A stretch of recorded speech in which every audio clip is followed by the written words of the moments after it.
ये चूरन बेचने के लिए तो बहुत आसान है कि मैं कह दूं कि जी आपको 10,000 रुपए के ऊपर फी लगा दिया जाए, मगर ना तो पैसे हैं। सबसे ज़्यादा चीज़ जो कि पहले कभी नहीं हुई और जो होनी चाहिए वो है आपकी ट्रेनिंग और आपकी जॉब प्लेसमेंट और आपका सीवी बनाना है कि मेरे लिए कम से कम और हमारी बरादरी के लिए ये एक्सेप्टेबल नहीं है कि राना आसिफ को 1 मिनट के लिए भी अरेस्ट किया जाए। साहब जो मरूफ कानूनदान है और जो किसी तारफ के मुताज नहीं। अस्सलाम वालेकुम सर। तारफ करा भी देते फिर किनाल के अंदर भी तो भाई है यार। क्या हाल चाल? अल्लाह का आप शुक्र बताओ। सर। जो आजकल हमारी अदलिया की सूरत हाल चल रही है, तालाबंदी हाई कोर्ट, उसके हवाले से आप क्या कहना चाहेंगे? यार देखो, तालाबंदी की नहज के ऊपर ये मामला आना ही नहीं चाहिए। तालाबंदी से हमारा अपनी भी रेपुटेशन डैमेज होती है, मगर जो राना आसिफ साहब के साथ हुआ है वो एक मुकम्मल तौर पे एक्सेप्टेबल नहीं है।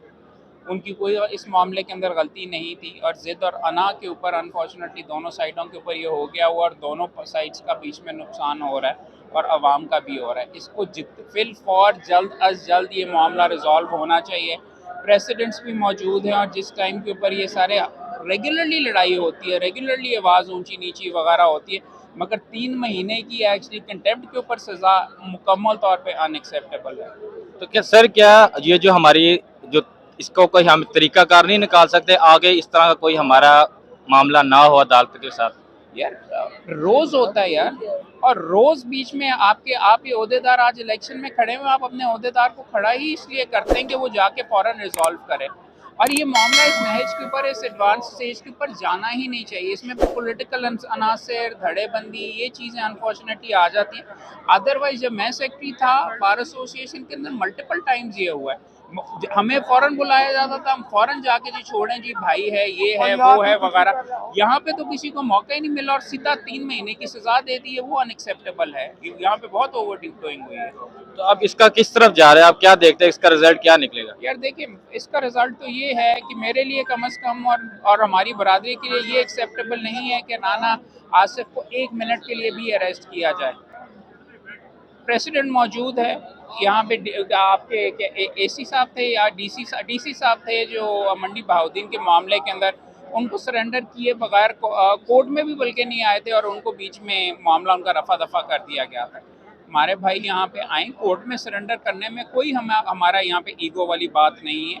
कोर्ट के अंदर बीच में पेश हों कोर्ट के सामने और कोर्ट कानून के मुताबिक डिसाइड कर दे। मनोअन डिसीजन गलत है, मुकम्मल तौर पे वॉइड है। जज साहब को अगर कंटेम्प्ट फीस उन्होंने किया कि in the face of the court अगर कोई हुई है, उन पे ऑब्लिगेशन थी कि वो चीफ जस्टिस को भेजते, कोई और सुने। खुद ही पकड़ के जब बंदा कोई नाराज होता है, जज नहीं खुद सजा दे सकता है। इस तरीके से इस नुक्ते के ऊपर वो सस्पेंड होती ही होती है जजमेंट। दूसरा मेरा सवाल ये था कि क्या पंजाब बार यंग वकला के लिए कुछ कर रही है?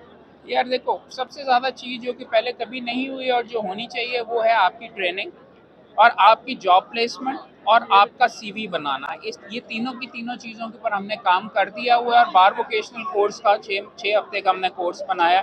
ऑलरेडी एक दफ़ा हम एग्जीक्यूट करके रिकॉर्ड करके कि वकालत करते कैसे हैं, ये हमारी अवलीन ऑब्लिगेशन है, वो हमने कर दिया है। फरवरी के अंदर दोबारा दूसरी साइकिल उसकी शुरू होने लगी है और हम ये नहीं चाहते कि ये चीज़ सिर्फ महदूद रहे लाहौर के लिए। हमने तो अब ये सारे का सारा हर बार एसोसिएशन के लिए लाजमी कर दिया है कि लड़का आएगा, उसको वकालत करते कैसे हैं पहले 6 हफ्तों में पढ़ाएं। 6 महीने की जो ट्रेनिंग है उसके दौरान पढ़ाएं, वो बना के भी दे दिए ताकि आपको पता तो चले कि किस तरह करना है। इसके साथ साथ हमने यहाँ पे शायद नज़ीर जारा साहब के नाम के ऊपर की हेड करते हुए एक सब कमेटी बनाई है जॉब प्लेसमेंट की।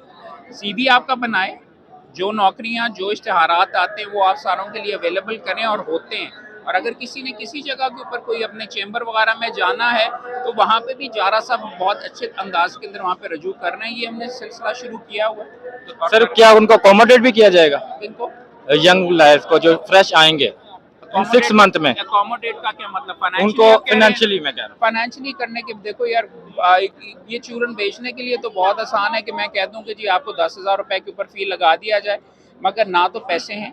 बेवा हमारे पास अगर आती है तो उसको हम 50,000 रुपए देते हैं, उसके हस्बैंड के 20 साल की जिसकी स्टैंडिंग होती है। फैक्चुअली ये है कि बार काउंसिल के पास पैसे हैं नहीं, मैं आपको कहने के लिए तो कह सकता हूँ। इसीलिए अव्वलीन मेरी तरजीह ये है कि मैं, और फॉर एग्जांपल अगर आपको 10,000 के ऊपर रख लेते हैं, जी सर, ठीक है, ये बार काउंसिल से अगर आपको वजीफा मिल रहा है क्यों ना आपको एक वकील आपको वकालत करनी सिखाए कि आप 25,000 का या 50,000 का के 2 मुकदमे पकड़ के लाख रुपए आप कमा लें अपने पाँव पे खड़ा अपने पाँव पे। बिकॉज देखिए वही है ना कि जी लर्न हाउ टू, या तो मैं मछली आपको खिलाने के लिए दे दूं या मुझे मछली पकड़नी सिखा दूं। और ये मेरा कम से कम इसके ऊपर मौके भी है। आपको सियासतदान बेशुमार मिलेंगे जो कि आपको इलेक्शन से पहले ये कहेंगे कि जी 50,000 रुपए बच्चे को दे देंगे, ऐसे ही है। और ये वो वगैरह। मैं इस चीज में नहीं बिलीव करता। दूसरा सर, ये जो हमारी कैंपेन में यंग वकला को इस्तेमाल किया जाता है, इसके बारे में आप थोड़ा सा क्या कहेंगे? यार देखो, आप जबर इस्तेमाल तो ये यंग वकला अनफॉर्चुनेटली खुद होते हैं, क्योंकि बात ये है कि उनको अर्निंग का और कमाई का अगर तो केस हो, या अगर उन्होंने घर कमा के जाना हो तो उस और करने का उसको तरीका आता हो तो वो ज़रूर होते हैं। वो लड़का बीच में जो भी आता है वो आस उसने ये लगाई होती है कि ये बंदा इलेक्ट हो जाएगा, मेरा दोस्त है, तो मैं किसी ना किसी जगह पे अकोमोडेट हो जाऊंगा, और होते अमूमन नहीं है। राइट, तो यही लॉलीपॉप दी जाती है कि जी करोगे इस तरीके से, नारे मार मार के वो वैसे भी हलकान हो जाता है। फोकस इब्तदा के अंदर लड़कों को खुद भी ये चाहिए कि अपनी वकालत और अपनी कमाई के ऊपर करें। हाँ, हमारे दोस्त भी होते हैं और अच्छा तरीका वगैरह है, ये आपको बार पॉलिटिक्स में लेना, वोट देना आपके लिए लाजमी है। मेरे ख्याल में आपका वोट का हक होना चाहिए, मगर आई would not be against the fact कि अगर यंगस्टर्स के लिए पहले 2 साल के अंदर, यहाँ पे तो यंगस्टर्स का यार फर्स्ट ईयर के स्टूडेंट्स यहाँ पे आपके पीछे नजर आएंगे जिन्होंने काले कोट और टाई वगैरह लगाई हुई है, और वो पकड़ के वो कि जी वकील के तौर पे ऊपर एक्ट करते हुए बैजेस बढ़ाने के लिए ये तरीका वगैरह ऐसे। सो अब आई वुड से कि अगर कोई बैन भी कर दिया जाए कैंपेन करना, वोट करना नहीं, वोट आपका हक है, कैंपेन करना कि जी पहले 2 साल के अंदर आप नहीं करेंगे तो I would not oppose it. Thank you sir. Anytime भाई, शुक्र है। और शुक्र है किसी बंदे ने अच्छे नुक्तों के ऊपर बीच में बात वगैरह की।